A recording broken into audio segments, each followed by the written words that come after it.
Hi, this is Wayne Mansfield.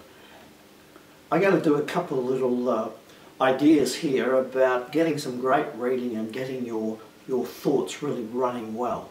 One of my favourite authors is a guy called Seth Godin, and I first came across him a number of years ago when they developed a book called The Idea Virus, which was an explanation of how things go viral.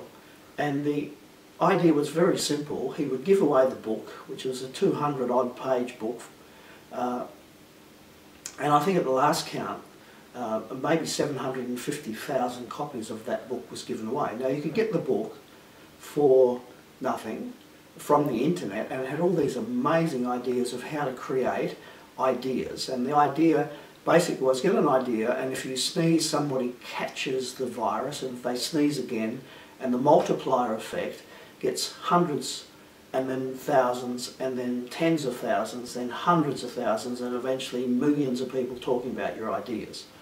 So it was the first time I came across Seth Godin, and that was maybe 15 years ago.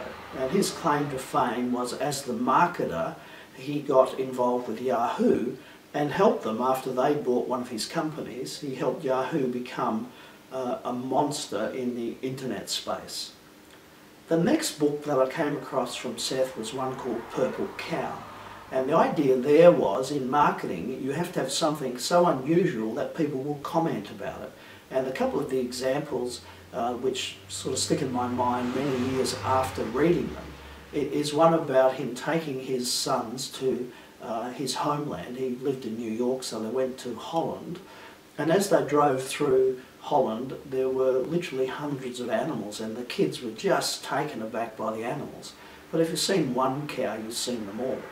And as they're going through the countryside, what happened is they came to this town, and there was a ceramic cow that was purple. And the kids said, "Look at the purple cow, Dad, look at the purple cow." And basically, if you have black and white cows like all the other cows that are in Holland, nobody notices, but if they're purple, they really stick out. And then the other example, because there was the Purple Cow, the book, and then there was another download of lots and lots of ideas of business marketing and how to stand out. And the one that still sticks in my mind to this day is one called Baby Yoga, and it was for 3-year-old kids to do yoga. Now if your 3-year-old toddler was doing yoga, or your niece's toddler was doing yoga, or somebody you knew was doing yoga at 3, how many people do you think you would tell? And that's how ideas just get up and run wild.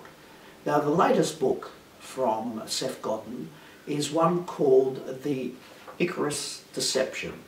Brilliant coloured book, but the Icarus Deception is about how we limit ourselves by the thoughts of others. And Icarus was a man with wings put together with glue or some type of wax, actually wax that was put together. And the idea was that he could fly, but he flew too high and the wax melted, and he basically crashed into the sea and drowned. Now I'm not sure about that, but that's basically the idea of the story. And the Icarus Deception says that we are conditioned by other people on what we can and can't do.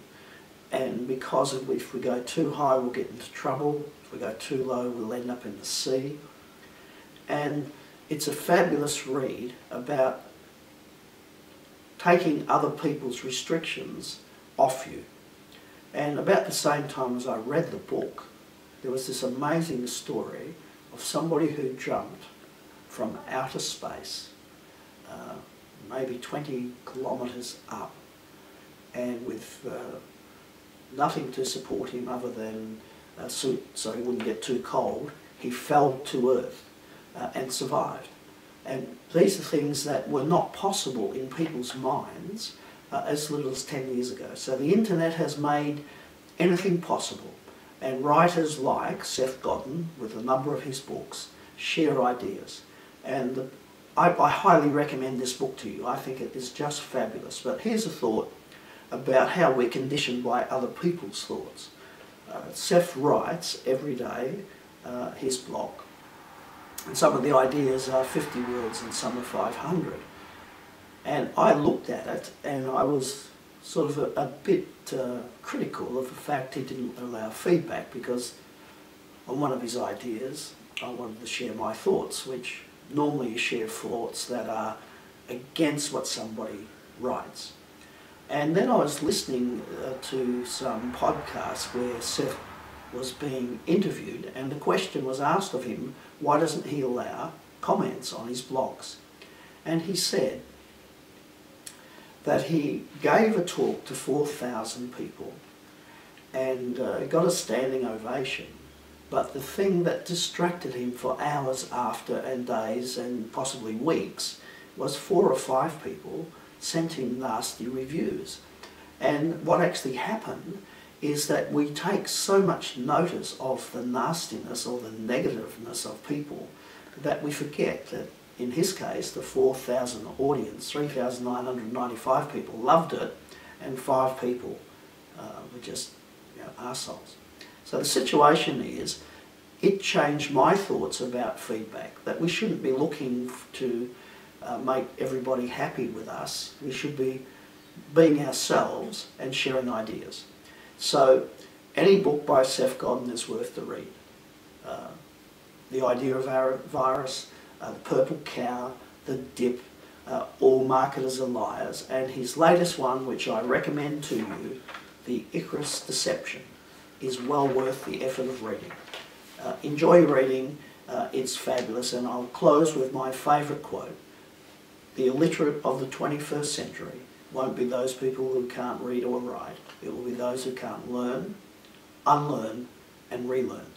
That's the wisdom of my friend who wrote Future Shock, and his name escapes me for the moment, but Lauren will put it on there, Alvin Toffler. So Alvin Toffler's book, Future Shock, has that quote, and the quote is just fabulous. I'll repeat it for you again. The illiterate of the 21st century won't be those who can't read or write. It will be those who can't learn, unlearn and relearn. If you're looking for inspiration to help you on the unlearning and relearning, anything by Seth Godin gets my thumbs up.